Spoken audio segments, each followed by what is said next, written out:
नूपुर शर्मा के मुतनाज़ा बयान के खिलाफ एहतजाज। एक नौजवान ने सोशल मीडिया पोस्ट किया वायरल। पुलिस ने भदवा में लगाया कर्फ्यू। हालात संभालने के लिए फौज बुलाई।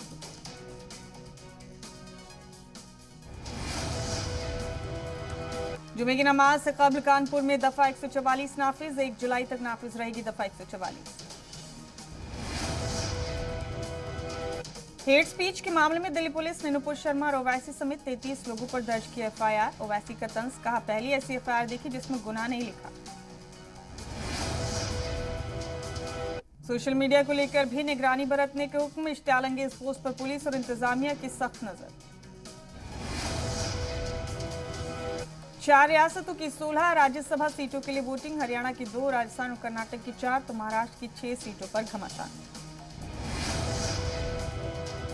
पंजाबी सिंगर सिद्धू मूसेवाला के कत्ल मामले में गोल्डी बरार और रिंदा के खिलाफ जारी किया गया red corner notice. Lawrence Bishnoi की 5 दिन की रिमांड आज हो रही है खत्म।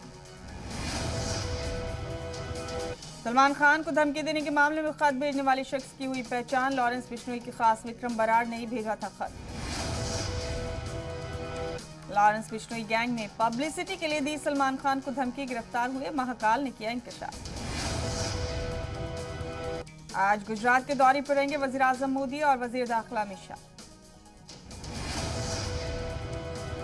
मनी लॉन्ड्रिंग केस में 13 जून तक ईडी कस्टडी में रहेंगे दिल्ली के वजीर सेहत सत्येंद्र जैन। दिल्ली बीजेपी के रियासती सदर आदेश गुप्ता का अरविंद केजरीवाल पर निशाना। वजीर सेहत सत्येंद्र जैन को बर्खास्त करने का मुतालबा। दिल्ली के द्वारका में पुलिस ने जब्त की 12 किलो हेरोइन। दिल्ली के मगरबी बिहार इलाके में बेटे के साथ मिलकर खातून ने किया अपने शौहर का कत्ल। पुलिस ने खातून और उसके बेटे को किया गिरफ्तार। दिल्ली एनसीआर में फिलहाल चिलचिलाती धूप और गर्मी से राहत की उम्मीद नहीं। महकमा मौसमियात के मुताबिक 15 जून तक शदीद गर्मी का अंदेशा। मुंबई के कई इलाकों में जोरदार बारिश, लोगों को मिली गर्मी से राहत। एमपी के बल्दियाती इंतखाब में ओवैसी की एंट्री। भोपाल, इंदौर, जबलपुर समेत 7 शहरों में ताल ठोकेगी आईएमआई। कांग्रेस लीडर जीतू पटवारी का बयान। श्रीलंका से की मध्य प्रदेश का मवाजना।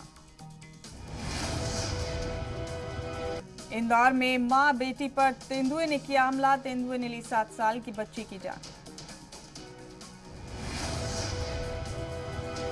भिंड में बदमाशों के हौसले बुलंद। लूट के मुलजिम को पकड़ने गई पुलिस की टीम पर हमला। मध्य प्रदेश के रीवा में तेज रफ्तार बस हादसे का शिकार। हादसे में 25 से ज्यादा मुसाफिर जख्मी। रूस यूक्रेन जंग का आज 107वां दिन। खार्किव में स्कूली बच्चों ने पेश की अनोखी मिसाल। जंग में तबाह हुए अपने स्कूल के सामने की खास डांस परफॉर्मेंस। शुमाली यूक्रेन में रूसी फौज के हमलों से भारी नुकसान। इक्तिसादी तंगी से जूझ रहे श्रीलंका में नहीं थम रहा लोगों का एहतजाज। और जनूबी स्पेन में जंगल में लगी आग से शदीद तबाही।